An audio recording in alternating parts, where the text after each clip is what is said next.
the Republicans in name only. Now, some call them establishment, others call them never-Trumpers. I just say, I call them Democrats, right? Whatever. All infected with a raging case of TDS, Trump derangement syndrome. Tonight, word that Vice President Dick Cheney has announced he will endorse and vote for Kamala Harris. His daughter, the disgraced ex-congresswoman from Wyoming, has also endorsed Harris. As a conservative, as someone who believes in and cares about the Constitution, I have thought deeply about this. And because of the danger that Donald Trump poses, not only am I not voting for Donald Trump, but I will be voting for Kamala Harris. All right, so both Cheney and his offspring now declaring their political allegiance to a radical Marxist. In my mind, it makes both of them worse than actual Democrats. Now, let me say here that Dick Cheney was never a conservative, ever. When you explore his long political career in Washington, it really never was about policy as much as it was about power. Now, Cheney was a simple political opportunist with very bad aim. Just a few years ago, Liz Cheney called Harris a radical liberal who would raise taxes and take away guns and health care, saying, quote, Kamala Harris is a radical liberal who would raise taxes, take away guns and health insurance, and explode the size and the power of the federal government. She wants to recreate America in the image of what's happening on the streets of Portland and Seattle. We won't give her the chance. And now Comrade Cheney is a full-fledged disciple of Conrad Harris. Now, it would be easy enough to call Cheney an unserious person and just leave it at that, but there's much more going on here, folks. Liz Cheney has exposed herself as a person without a moral center.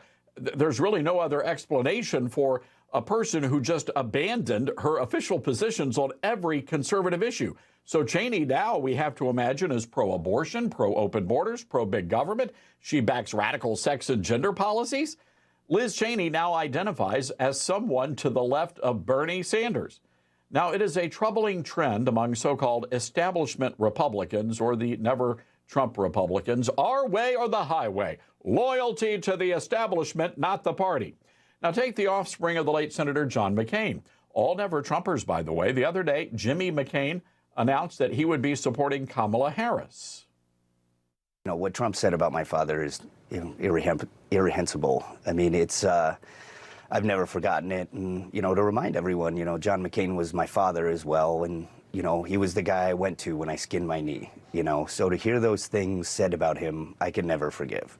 You know, the one thing about John McCain is that he cared about his country and he lived his life that way. I feel that Kamala Harris and Tim Walz embody a group of people that will help make this country better, that will take us forward. And that's really what matters at the end of the day.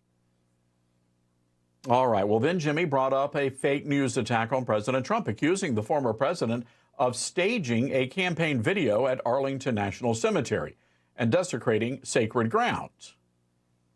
As you well know, sir, Arlington Cemetery is sacred to all people who have, all people who are members of the military, all people who have served in the uniform. It's a sacred area. There's 3 generations of McCains that are buried there.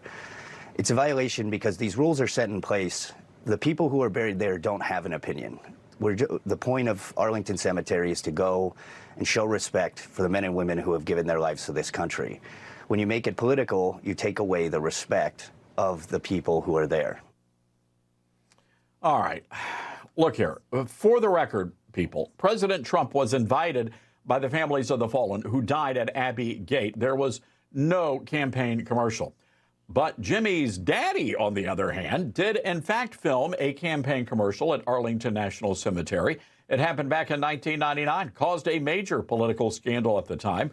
The McCain team actually had to revise the commercial because they did not receive permission from the Army to film at the cemetery. Just take a look for yourself. Never forgetting those heroes with whom he served.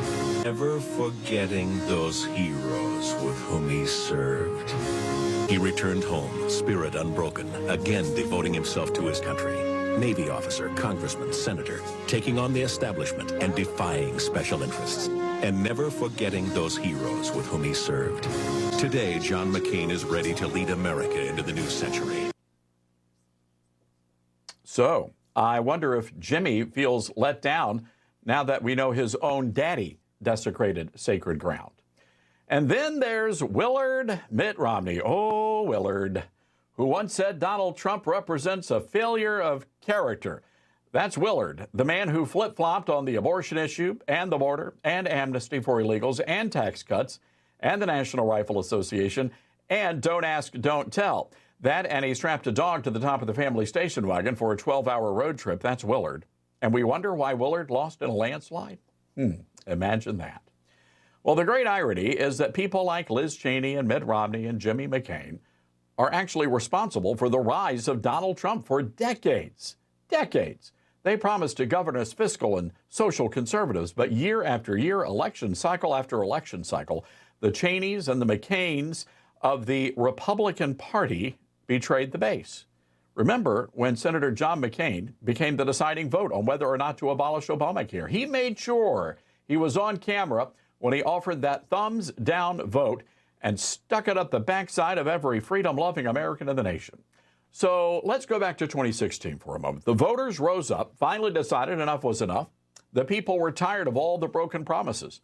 And that is why Donald Trump won the nomination. That's why he won the election. And that's why, by the way, he was nominated again in 2024. The truth is that Liz Cheney was just not a very good chameleon, certainly not as good as her father. The people of Wyoming figured that out before the rest of us, which is why they sent her packing in a landslide defeat. And let this be a warning to other Republicans. We sent you to Washington to advocate for a smaller government, to secure our border, to clean out the swamp, to stop the communists. We did not send you to D.C. to compromise and make nice with the other side at the cocktail parties in Georgetown. And one final thought here. When establishment Republicans get nominated, the conservatives, they suck it up, hold their nose, vote for the party's doomed nominee. But when conservatives get nominated, well, establishment Republicans, they bolt for the door and announce they're voting for Democrats. That sort of mentality, ladies and gentlemen, is going to land a communist in the White House.